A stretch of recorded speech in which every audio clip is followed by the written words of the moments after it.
This is the airplane's most mysterious component, the black box. Few people know it's actually painted red, but it contains the darkest moments from inside the aircraft. When it's recovered like this, it means disaster has struck, and all remaining questions must be answered through it. This black box was recovered from a flight traveling from Dubai to Paris. 2 days ago, the plane tragically crashed in the Alps. All 300 passengers and 16 crew members were killed, and not a single distress signal was sent. The cause of the crash remains a complete mystery. To investigate the tragedy, the Aviation Accident Investigation Bureau launched an immediate operation. They first dismantled the pressure-resistant outer shell of the black box, then removed the internal high-temperature, impact-resistant materials, exposing the water-resistant inner layer. Once that layer was peeled away, they finally retrieved the memory chip inside. Loke, the lead audio analysis expert, was working relentlessly to uncover clues from the recording. But just as everyone anticipated the truth would come to light, Loke mysteriously disappeared. In the urgent chaos, his assistant, Matthew, was called in to take over the task. Not only did Matthew possess exceptional hearing, but he also had a nearly obsessive drive to uncover the truth. Using the audio recording, he was able to almost perfectly reconstruct what happened in the cockpit during the crash. At first, the captain adjusted the aircraft to 380 feet as instructed. A flight attendant then entered the cockpit to deliver a meal. Everything seemed normal, but as soon as the attendant left, static began to interfere with communications. The pilot's headphones were filled with harsh noise, and unable to tolerate it, he removed them. Soon after, the attendant re-entered the cockpit, right as the aircraft suddenly began to descend. Meanwhile,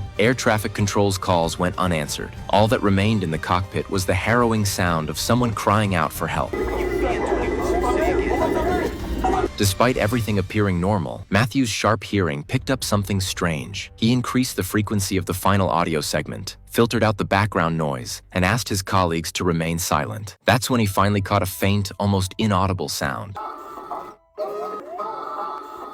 Matthew immediately reported his findings to leadership. He speculated that someone had broken into the cockpit and that this individual was a religious extremist. He believed this could very well have been a terrorist attack. At a press conference, Matthew laid out his analysis in detail. He had captured the flight attendant's voice asking for access to the cockpit. Moments later, after the door was open, he heard a second set of urgent, fast-paced footsteps, clearly not the attendant's. He concluded that someone had forced their way inside. He also remembered hearing the restroom door near the cockpit opening just seconds before, which suggested the intruder had been hiding there, waiting for the right moment. Later, investigators discovered that one passenger on the manifest was a known religious follower with suspected ties to an extremist group, which largely confirmed Matthew's theory. Just as the Aviation Bureau was about to close the case, Matthew received an unexpected phone call. The caller provided a key piece of information. One of the victims had left a voicemail for her husband just before the crash. But when Matthew got his hands on the audio, he was stunned. The voicemail was timestamped at 7:56 a.m., 3 minutes after the recorded time of the crash, 7:53 a.m. This meant the message was sent 3 minutes after the plane hit the mountain, which seemed impossible. Baffled, Matthew returned to headquarters. His superior explained that discrepancies in radar time were common due to network delays, with the industry accepting up to an 8-minute variance. But Matthew raised another point. In the voicemail, he heard the sounds of chaos, the cockpit door opening, and even part of a flight announcement. But none of this was in the cockpit audio from the black box. And within the announcement, he thought he heard the captain issue an emergency landing order, something only issued during mechanical failure. His supervisor listened as well, but could only make out the word emergency. The phrase emergency landing wasn't clear. Besides, with the official investigation already concluded, the supervisor didn't want to stir up further controversy. He urged Matthew to finish the report quickly. But Matthew, driven by his relentless pursuit of the truth, couldn't let it go. He went alone to the warehouse where the wreckage was stored. By comparing passengers' social media photos, he was able to identify the suspect. With headphones on, listening to the black box audio, Matthew mentally reconstructed the entire incident. He theorized that the suspect had indeed tried to reach the front of the aircraft, only to be blocked by a meal cart. He reported this to his supervisor, who dismissed it as overthinking. A food cart, he argued, wouldn't stop a determined terrorist. The response left Matthew feeling helpless and frustrated, reminding him of Loke's disappearance. Although police had been involved in Loke's case, he had vanished without a trace. Through coworkers who had worked late with Loke the night he disappeared, Matthew learned Loke had stayed alone in the office deep into the night. Suspecting that Loke might have uncovered a secret before vanishing, Matthew secretly broke into Loke's office. There, he found an email pointing to a mysterious address and a sticky note with a password. Matthew drove to the address. After getting no response at the door, he scaled the wall and entered. It was indeed Loke's private residence. Using the password, he accessed Loke's computer, only to find all files wiped. Just as he was about to leave, he noticed a parked car in the garage and retrieved the dashcam's memory card. From it, Matthew discovered that the last person Loke had secretly met with was Jack, an executive at Pegasus Tech, the company responsible for the plane's intelligence systems. Digging further, Matthew found that within just 6 months of release, the Adrian 800 passenger jet had already experienced 3 incidents tied to anomalies in the anti-stall system. This system was designed to automatically lower the nose of the plane when the rear angle became too steep. But according to one pilot, the system was still underdeveloped and, when triggered in error, would fight the pilot for control, potentially increasing the risk of a crash. Matthew realized this could have been the real cause of the disaster. Adrian had rushed the 800 model to market before the system was ready. The pilot hinted that Adrian's executives had connections with the certification board, which may have explained how they passed safety checks. This brought Matthew's thoughts to his wife, who happened to be a member of that very board, and who had recently taken a major role at Adrian. He began to suspect she might be involved and questioned her. She firmly insisted that all certifications were by the book, but since the report was classified, she couldn't share any details. Frustrated, Matthew waited until she was asleep, used her computer to access Adrian's internal network, and retrieved the 800 model's test flight report. It confirmed the anti-stall system did indeed have response delays. With this report in hand, Matthew convinced his superiors to reopen the investigation. But the leak cost his wife her job, and they had a heated argument. Despite everything, Matthew believed that uncovering the truth for the 300 victims' families was more important. After the fallout with his wife, Matthew threw himself into simulation testing of the 800 systems. But no matter what he tried, the anti-stall system always appeared to function normally. He hit rock bottom, his wife had lost her job, and he was reassigned from the investigation team, spending his days moping around at home. One day, while on a call, a sudden burst of static interrupted the line, and his nephew's drone suddenly veered out of control. It turned out someone had hacked into the drone's remote system as a prank, but this incident sparked a realization in Matthew. He revisited the cockpit audio and realized the static interference might not have been from natural causes. It could have been someone hacking into the plane's systems. The pieces clicked. Pegasus Tech was responsible for the Adrian aircraft's cybersecurity, and Loke had met secretly with Pegasus CEO Jack right before disappearing. Matthew confronted Jack with his suspicions. Jack claimed that the aircraft's control system and the passenger entertainment network were entirely separate, making a hack impossible.